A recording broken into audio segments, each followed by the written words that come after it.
matter of GMOs once and for all. Thank you, Madam Speaker. Thank you. Member Fonyando.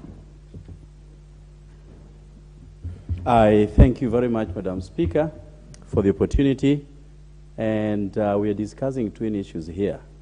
The first issue relates to the genetically modified food, which has become a subject of discussion the last few days in this country. And number two, the opaque importation of certain maize consignment in this country. And I want to distinguish and isolate these twin issues. Number one, Honorable Speaker, whereas it is now common knowledge that there are 10,000 metric tons of maize at the port of Mombasa, the question that goes around, one, is whose consignment is it? Number two, when was tender for importation of this consignment flouted, and who won this tender? Number three, who ordered for this maize to be brought into this country, Madam Speaker? And it is coming at a backdrop of harvesting going on within the Rift Valley and other parts of this country, Honorable Speaker. What would then happen to the farmers in these regions? They just got heavily subsidized fertilizer from the government just the other day, and the fertilizer was meant to cushion farmers against the skyrocketing prices of farm implements. And today, they are harvesting when the same government that should protect them is bringing in food consignment into this country.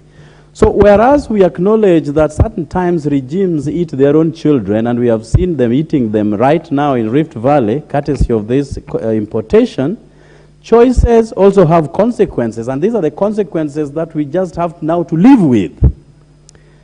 Honorable Speaker, the GMO has become so discordant, and each and every side of the divide you What is out of order, Honorable Naomi Wako? I hope I'll get my minutes, Honorable.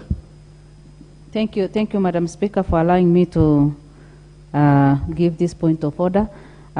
Is it in order when the honorable member is just referring to the current government as, you know, the government that is eating its own people? Because what the government is doing is caring for its people, and we know that many people are already suffering because they have no food on their, you know, at homes, and many people have survived on GMO.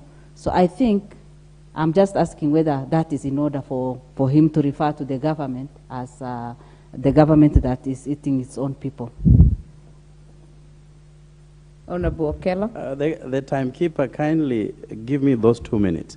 Well, I was taken aback this afternoon listening to members of Parliament and members of the Senate from the Rift Valley castigating their own government for importing food consignment.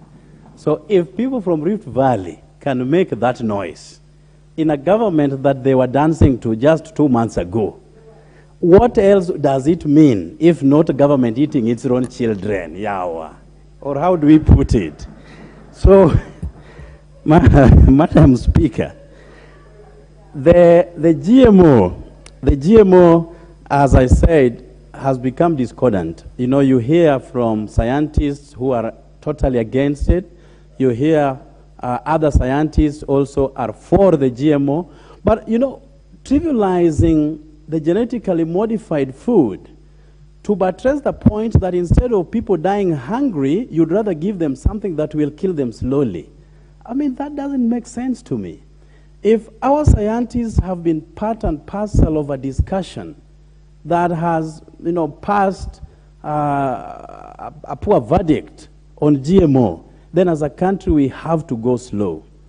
If the Western world is trying to push it into the African market, and that is their intent, whereas you have more people in America, 350 million people, only coming to target 50 million people in Kenya. I mean, that doesn't make sense to me. You look at the element of transportation alone, all the way from the US overseas to Kenya.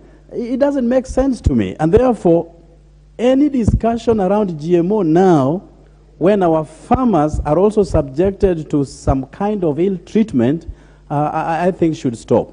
And therefore, the Committee of Agriculture, which I believe will be receiving this report and will carry out some background check, needs to move speedily to put this matter to rest, Madam Speaker.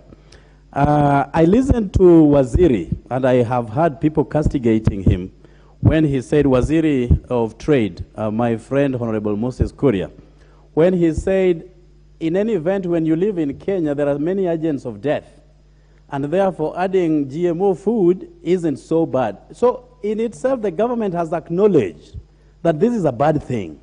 Then why force through our throats something that is already bad and has been declared so by the government? So we need to look at this thing comprehensively. I was very happy yesterday listening to the Prime Minister of the Republic of Kenya, Right Honorable Raila Amolo Odinga, putting this government on notice that this is not the right way to go. And we have to apply brakes where necessary, avoid GMO as much as we can, and let us protect our indigenous seeds and our farmers at the same time. And I thank you, Honorable Speaker.